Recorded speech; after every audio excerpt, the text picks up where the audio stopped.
Cześć, witajcie. Dzisiaj opowiem o Gävlebocken. Tradycja w mieście Gävle zobowiązuje, by co roku, najczęściej 1 grudnia, z okazji nadchodzących świąt wystawić w centralnym punkcie miasta wielkiego słomianego kozła.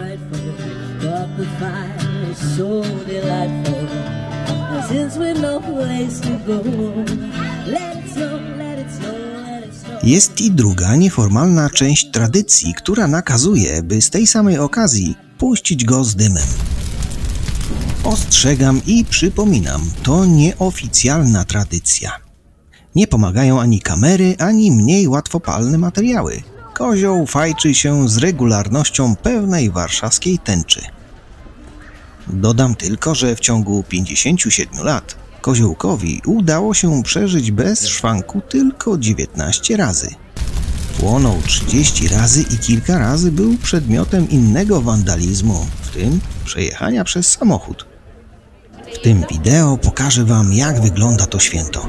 Poznacie historię Gävlebocken i to, w jaki sposób chronią go przed spaleniem. Opowiem Wam kilka ciekawych historii związanych z podpaleniem kozła, które mają znamiona komedii, jednak nie dla mieszkańców miasta. Jeśli interesuje Was niespotykana nigdzie indziej, w dodatku niesamowita tradycja, zostańcie ze mną. Czas zacząć moją opowieść. Tak do końca nie wiadomo, czy to koza, czy kozioł. Jakiś czas temu jeden szanowany dziennikarz postanowił zadać publicznie pytanie: czy koza jest chłopcem, czy może dziewczynką? A może koza uważa się albo uważana jest za osobę niebinarną? Nie dostał satysfakcjonującej odpowiedzi ani od ludzi, ani od kozy. Cóż, ja przyjmę, że to kozioł, czyli on. Nie jest również pewne, kto wpadł na pierwotny pomysł zbudowania największego na świecie słomianego kozła. Istnieją informacje, że pochodził on od specjalisty od reklamy Stiga Govelena. Inni zeznają, że mógł być to Harry Ström, handlarz telewizyjny i przewodniczący Stowarzyszenia Kupieckiego. Mówi się również, że pomysł wyszedł od Ingi Ivarsson, która wcześniej pożyczała kupcom w celach reklamowych największe narty gospodarza i największe na świecie krzesło.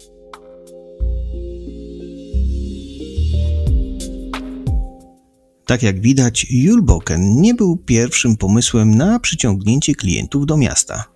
Gävlebocken to ta druga nazwa kozła. Pomysł pomysłem, ale trzeba go jeszcze zrealizować. Wiemy na pewno, że Stig Govelen naszkicował pierwszy rysunek Gävlebockena na serwetce w cukierni w Lido, w Seder, a Jörgen Gävelen skorzystał z pomocy kolegów ze straży pożarnej i zbudował pierwszą konstrukcję kozła.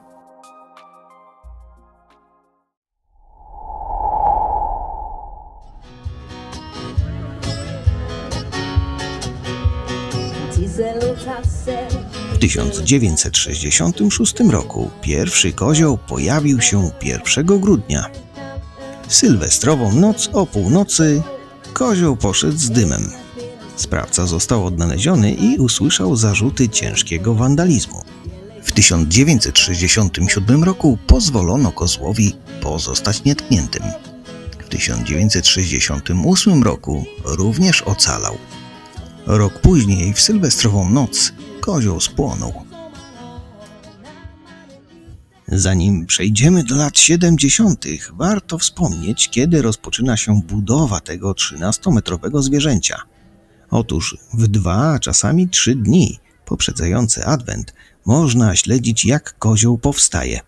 Za pomocą ciężarówek i dźwigów na miejscu montuje się kozła ze słomy i wtedy zużywa się jednego tira słomy. Związane jest 56 mat słomianych o długości 5 metrów.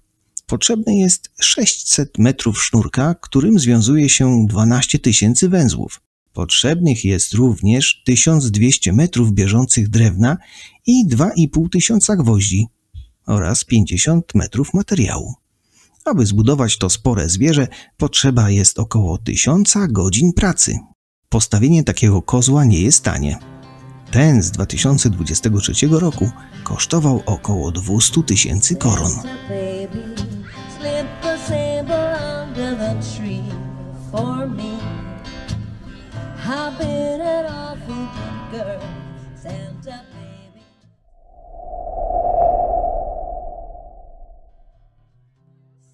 Lata 70. nie były szczęśliwe dla Yves Le Bocquena. W 1970 roku pierwszego kozła spalono 6 godzin po jego ustawieniu. W chwili popełnienia przestępstwa 2 młodych ludzi pod wpływem alkoholu zostało zatrzymanych. W 1971 roku kupcy miejscy mieli już dość spalonych kóz i przestali angażować się w to przedsięwzięcie. Zamiast tego przejęło to stowarzyszenie naukowe ze szkoły Wasa. Jednak to, co postawili, szybko się zepsuło. Rok później konstrukcja się zawaliła. W 1973 roku kozła spotkał niejasny los.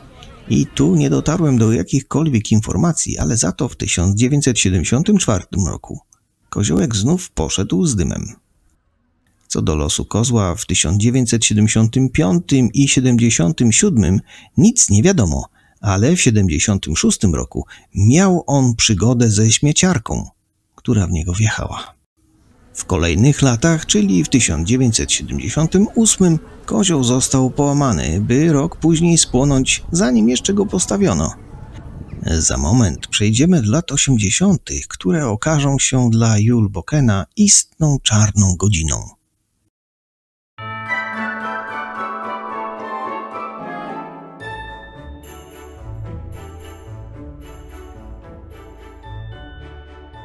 W tym miejscu warto wspomnieć, że na początku budową zajmowali się strażacy, ale od dłuższego czasu zajmuje się tym specjalny komitet organizujący zbiórkę pieniędzy, m.in. na całą kulturalną oprawę związaną z tym świętem. Jesienią trafiliśmy na taki rodzinny festyn promujący to święto. Jak widać, przygotowania do tradycyjnego święta miasta zaczynają się już dużo wcześniej i zaangażowanych jest w to wiele osób. Nie tylko mieszkańcy gminy chętnie uczestniczą w inauguracji tej corocznej tradycji. W pierwszych dniach Adwentu pojawia się tu wielu turystów, aby zobaczyć to słomiane dzieło. Czas na ciemne chmury lat 80. Rok 1980. Kozioł zostaje spalony w Wigilię Bożego Narodzenia. 81. Oszczędzony. W 82. spłonął na Łucji. W 83. kozioł ma złamane kości. W roku 1984 spłonął w noc Łucji. Ciekawe. W 1985 roku kozioł o wysokości 12,5 metra po raz pierwszy trafia do Księgi Rekordów Guinnessa. Spłonął w styczniu. 1986. Kupcy ponownie podejmują się budowy wspólnie ze szkołą, ale ich szczęście trwa kilka tygodni.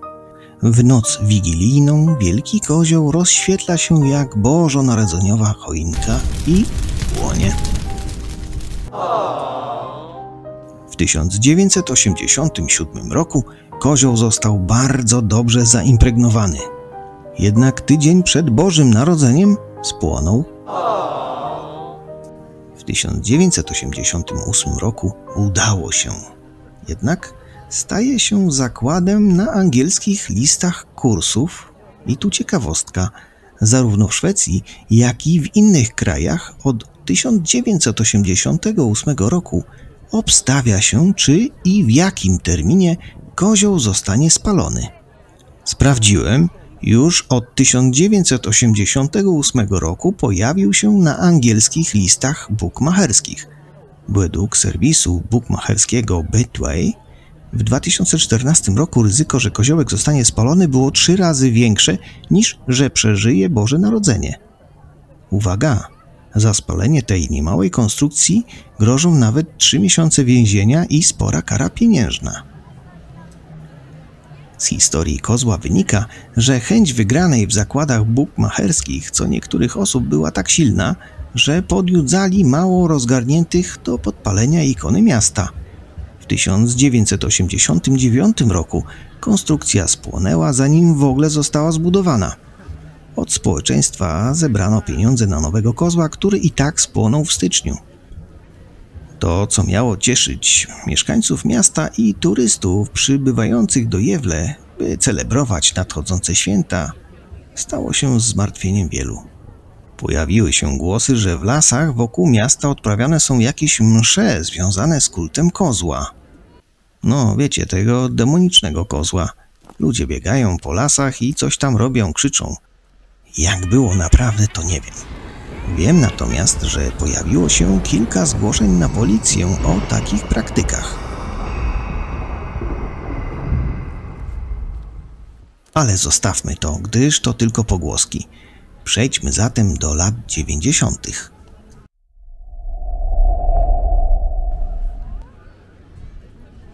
W 1990 roku kozę oszczędzono. W tym roku wielu mieszkańców pełniło funkcje ochotniczych strażników. Rok później do kozła dołączyły promocyjne sanki, które jednak okazały się czarną wersją. Pożar strawił wszystko w wigilijny poranek. W 1992 roku spłonął po 8 dniach. Tej samej nocy spalono także kozę szkoły wazów.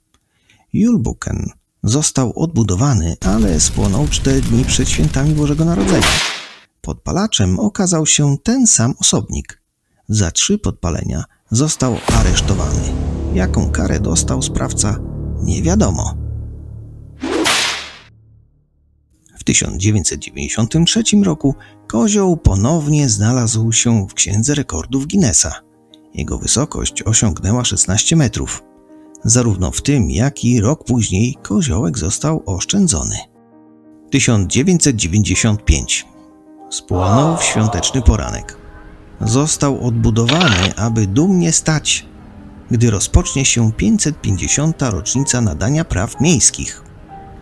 W 1996 udało się. W tym roku po raz pierwszy monitorowany był przez kamerę internetową. W 1997 roku kozioł przeżył pomimo ostrzeliwania go fajerwerkami. Doznał lekkich obrażeń. Rok później, 11 grudnia, mimo burzy śnieżnej doszło do pożaru. Został odbudowany. W 1999 roku, kilka godzin po ustawieniu kozła, wybuchł pożar i strawił go doszczętnie. Zanim przejdziemy do lat 2000, zobaczcie, co zaobserwowałem, zanim zaczęło się święto miasta. Inauguracja tego święta odbyła się dokładnie 1 grudnia o godzinie 16. Już od samego rana plac przed starym ratuszem, gdzie umieszczono świątecznego kozła, oblegany był przez tłumy ludzi. Organizowane były różne aktywności, nie tylko dla dzieci, choć te najchętniej w nich uczestniczyły. Rozstawiony namiot w kształcie wigwamu dawał schronienie chcącym spróbować specjałów serwowanych na dużym grillu. Nie brakowało również świętego Mikołaja, który ochoczo tulił dzieci, pozując przy tym przed telefonami podekscytowanych rodziców.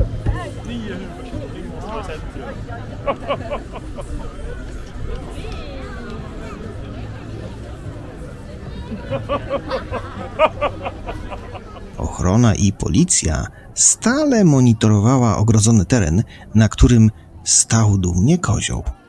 Można tu było również posłuchać muzyki w nastroju świątecznym. Wypada mi docenić artystów za te występy, gdyż robili to w sposób profesjonalny. Oto mała dawka ich umiejętności.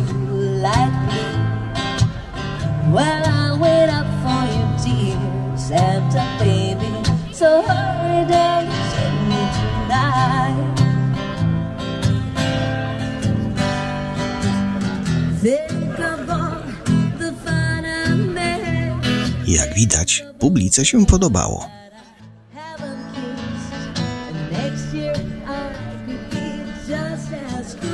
Właściciele psów pewnej rasy, nie będę zgadywał jakiej, bo się nie znam, przyprowadzili swoich pupilów, by uczcić tradycję Jewle, a tym samym urozmaicić jej obchody.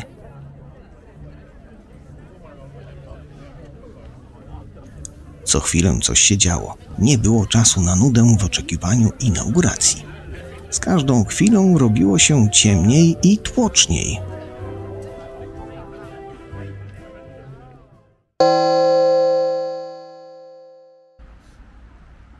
W 2000 roku kozioł płonie. W 2001 roku, dzień przed Bożym Narodzeniem, 51-letni Amerykanin odwiedzający Szwecję podpalił dumę miasta.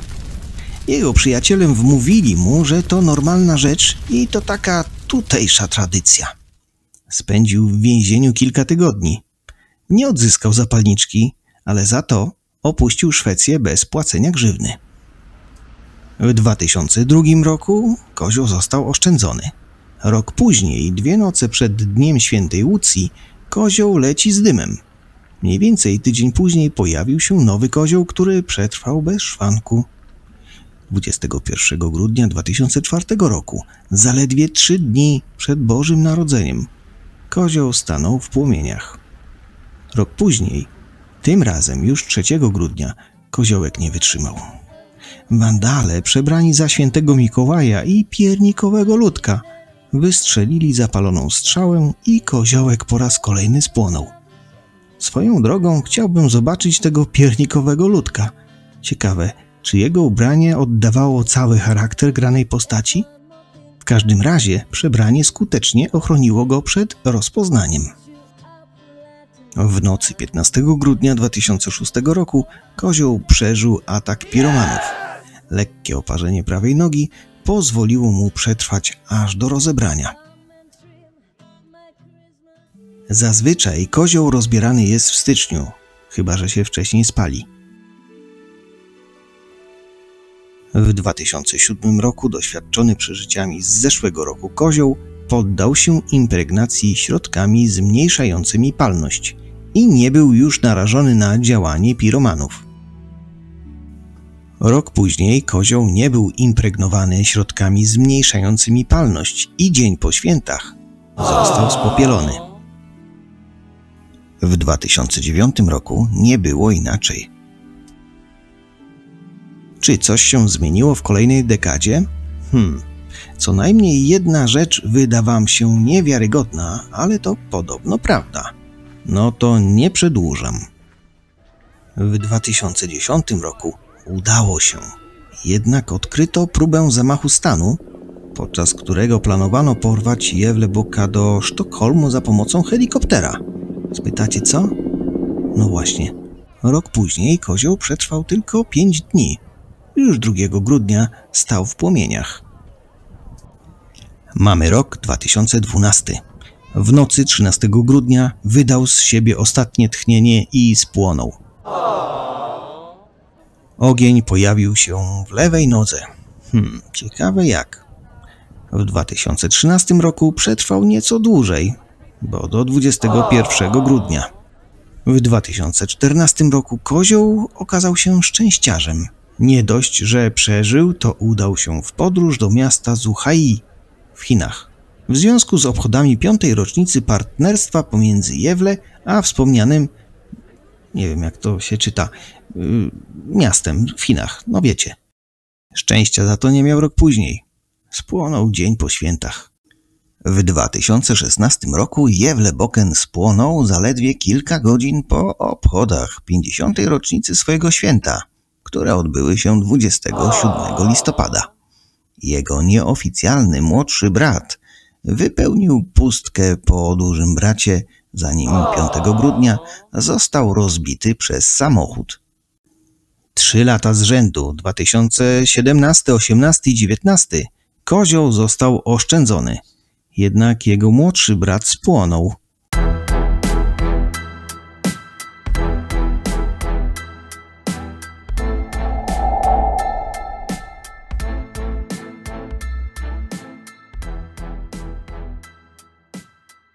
...2020 rok.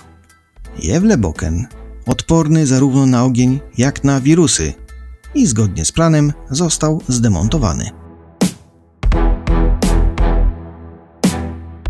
Po ataku w nocy 17 grudnia 2021 roku nasz bohater spłonął. Sprawca został złapany. Na jego ubraniu wciąż widoczna była sadza z popiołem. Został skazany na 6 miesięcy więzienia i karę pieniężną w wysokości nieco ponad 100 000 koron.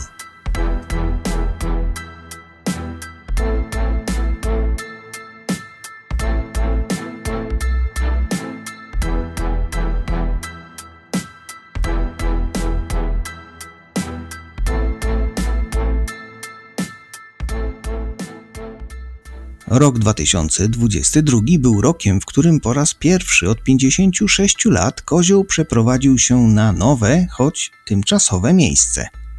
W każdym razie poszło dobrze, bo pozostał nietknięty. Rok 2023 był nie tylko dobrym rokiem dla kozła, ale dla ptaków, które odkryły, że w słomie znajduje się mnóstwo dobrych nasion.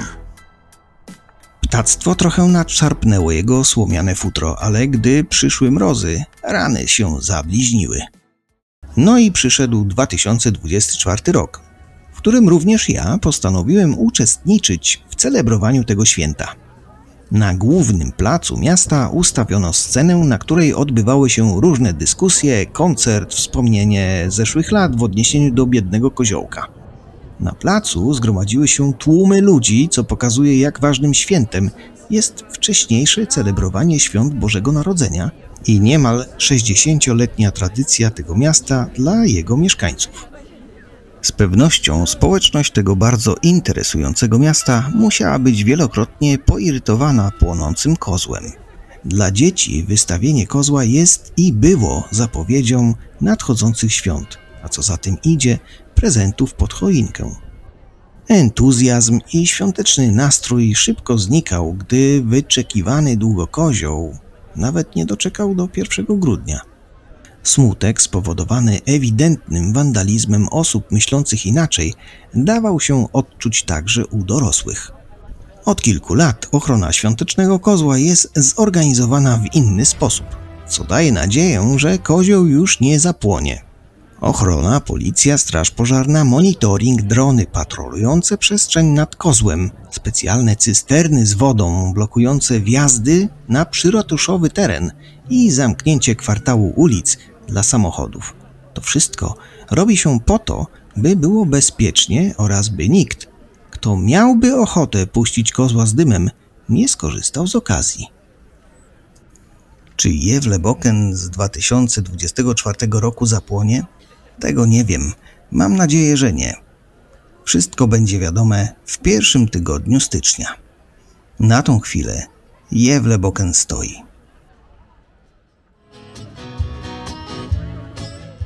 Oczywiście Jewle to nie tylko słomiany kozioł. Jest tu wiele atrakcji, które przyciągają wielu turystów. Czym może się poszczycić miasto? Jakie są tu atrakcje, co najlepiej zobaczyć i jak zaplanować sobie wycieczkę w to miejsce? Odpowiedzi na te pytania dostaniecie oglądając film na moim kanale pod tytułem Jewle – miasto nietypowej tradycji. Link w opisie filmu. Kończąc to wideo, chciałbym zaprosić Was do obejrzenia innych filmów na moim kanale. Sprawicie mi wielką przyjemność, jeśli zostawicie komentarz pod filmem i dołączycie do grona subskrybentów.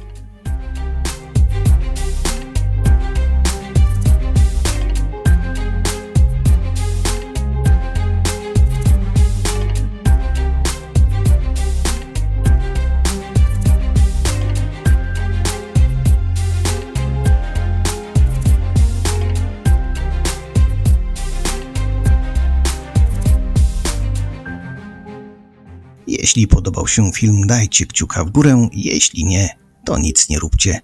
Pozdrawiam Was wszystkich serdecznie. Do zobaczenia.